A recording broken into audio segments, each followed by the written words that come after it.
My name is Mike, and I am a tapophile. A what, you ask? A tapophile is a cemetery enthusiast. My hobby is taking photographs of headstones, not out of the fascination with death, but as a celebration of the lives those headstones represent.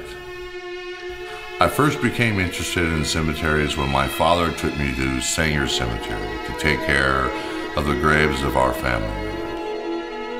Through my life, my dad made sure I was aware of our family history, and I became curious about the history of all the others in that cemetery.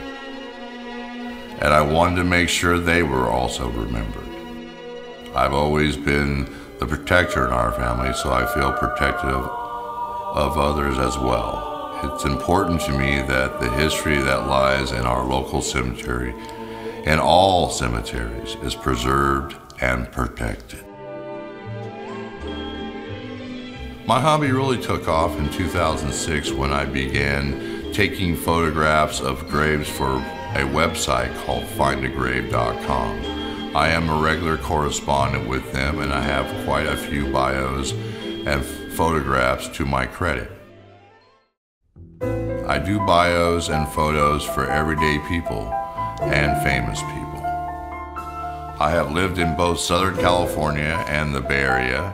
I have visited many of the major cemeteries in both. I am a huge fan of classic film and the golden age of Hollywood. It was very important to visit the final resting places of many of that era's greats, such as Gable, Lombard, Humphrey Bogart, silent film stars like Clara Bow, comedy legends such as Marx Brothers and the Three Stooges.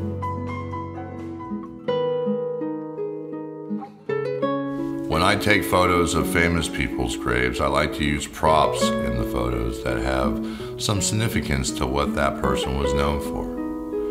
My photos of classic Western stars like Tom Mix, Clayton Moore, and John Wayne contain a set of antique spurs.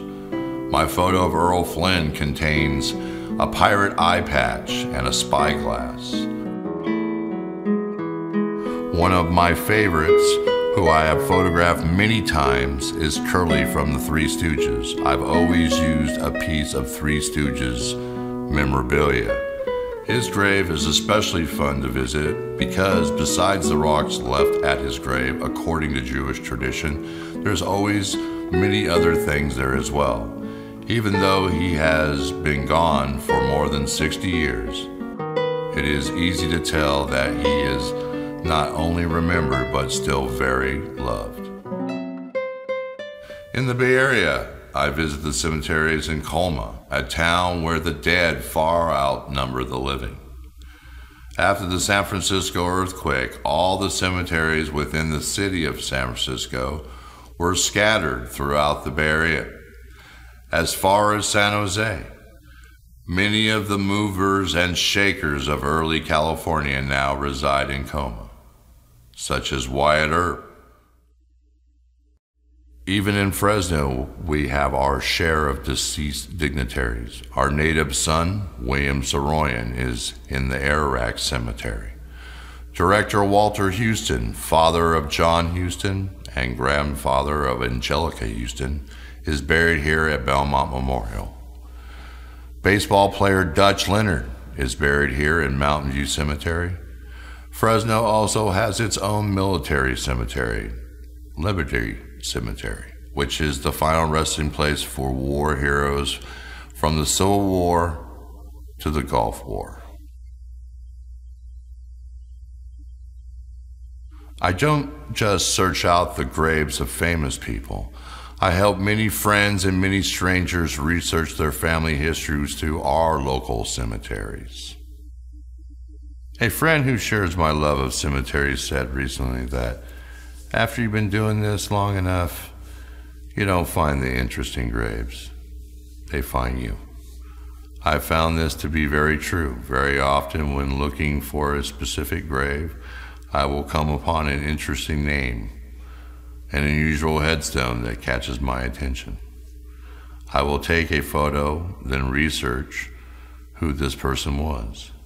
For example, I found one in Southern California that depicted a man laying bricks and discovered that the headstone belonged to John Black, a masonry contractor who was responsible for building the homes of many of Hollywood's elite in the early 20th century. Finds like that are what make my hobby fun.